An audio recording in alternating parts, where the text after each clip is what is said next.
सुनो, तुम्हारे बाबूजी तो कब के गुजर गए। अब उनका जो सामान है वो पड़े पड़े कबाड़ा हो रहा है। बेच ही दो, कुछ पैसे आ जाएंगे। बात तो सही है। अगले संडे फुर्सत में यही करेंगे। अगले संडे रोहित सारा सामान कबाड़ी को घर बुला के दे देता है।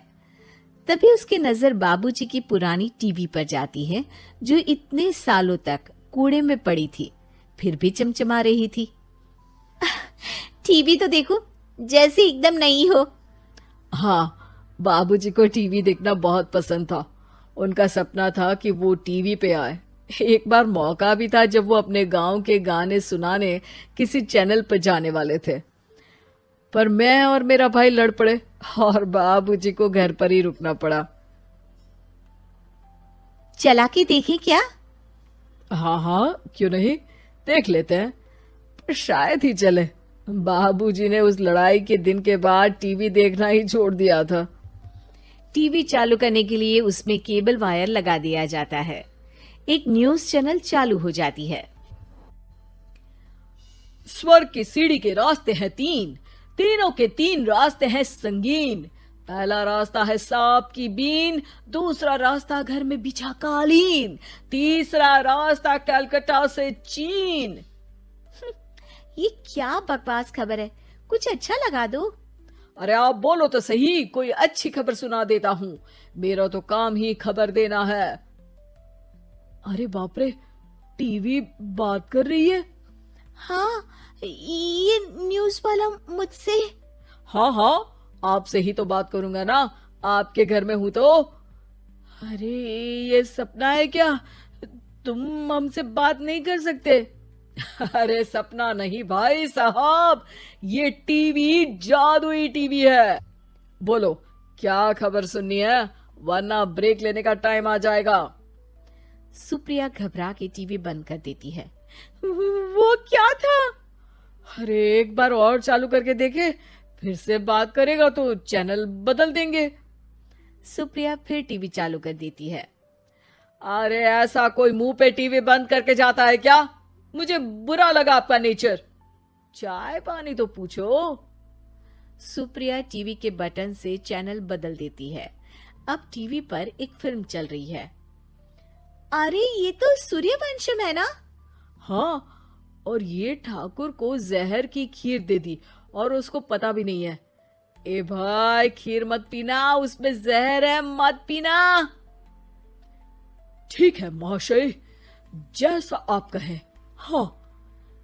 अरे आपकी बात मान ली, पूरी पिक्चर ही अब तो बदल जाएगी।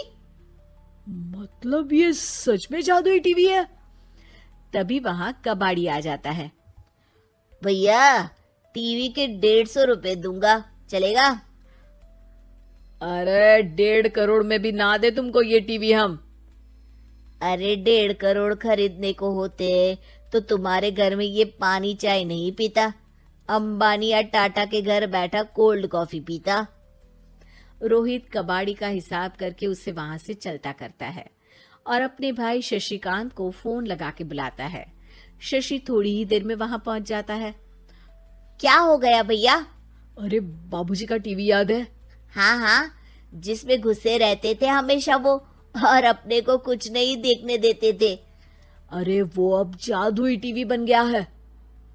भैया, आपकी बकवास करने की आदत अब तक नहीं गई।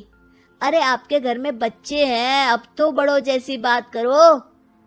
रोहित जाके टीवी चालू कर देता है। टीवी पर एक जादू का शो हो रहा है जिसमें एक जादूगर है। अब मैं अपनी टोपी में से कबूतर निकालूंगा। श्रिंग ब्रिंग शरिंग बम फोपा फुफी फुफा पाउ। टीवी से कबूतर निकलता है और शशिकांत के सर पर आकर बैठ जाता है। भैया, ये क्या हो रहा है?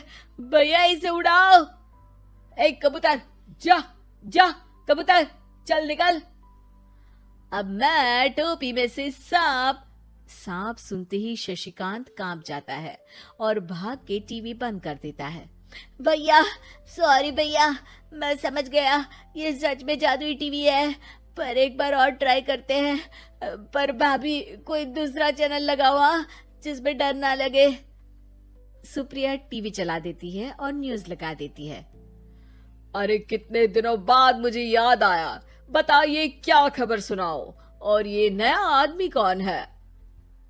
ये मेरा भाई है शशिकांत।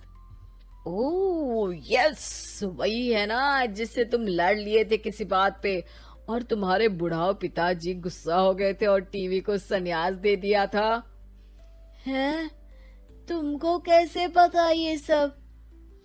इस टीवी में रहने वाले आदमी से लेकर कबूतर तक को तुम्हारे बाबूजी और तुम्हारी बातें पता है, इसलिए तो ये जादुई टीवी है। ये टीवी क्या कर सकती है वैसे? तुम जो मांगो दे सकती है, कहानी बदल सकते हो, खबर बदल सकते हो, कोई चीज मांग सकते हो। अरे भैया, ये टीवी मैं लेके जा रहा हूँ। बाबूजी का लाडला तो मैं ही था ना। अरे ऐसे कैसे? मैं बड़ा बेटा था, अब तक मेरे घर में टीवी थी ना। अब तक कहाँ गए थे पिताजी के लाडले? तुम्हारी गलती का एहसास भी है। अरे भैया ज्यादा ना बोलो वरना भूल गए आपके दांत तोड़ दिए थे मैंने उस लड़ाई में। मेरी बीवी के सामने मेरी बेइज्जती करता है, रुक। दोनों भाई हाथापाई पे उतर जाते हैं। रुक, बताता हूँ तुझे कि कौन बड़ा है। अरे छोटे का दम तो देख लीजिए आप। ये खबर आपके बाबूजी को देता हूँ। तभी टीवी अचानक बंद हो जाता है। अरे शायद टीवी नाराज हो गया। और लड़ लो, आए बड़े खली बनने। टीवी से एक तेज रोशनी निकलती है और टीवी में बाबूजी दिखाई देते हैं। बाबूजी आप इतना चकरा क्यों रहा है? अपने बाप को नहीं पहचानता क्या? ये तो ऐसा ही है बाबूजी। प्रणाम बाबूजी। अरे चुप कर, तुम दोनों ही उल्टे हो। तुम्हारी वजह से मैंने टीवी में आने के सपने को छोड़ दिया, तुम्हारी लड़ाई की वजह से। और तो और, जितना मैं अपनी बीवी को नहीं देखता था उतना टीवी को देखता था, वो भी छोड़ दिया तुम दोनों की लड़ाई की वजह से। और अब मरने के बाद जब मैंने टीवी को जादुई टीवी बना दिया तो भी तुम इसका फल लेने की जगह लड़ रहे हो। अरे तुम तो लायक ही नहीं हो, अब तुमको बाबा जी का ठुल्लू भी नहीं मिलेगा।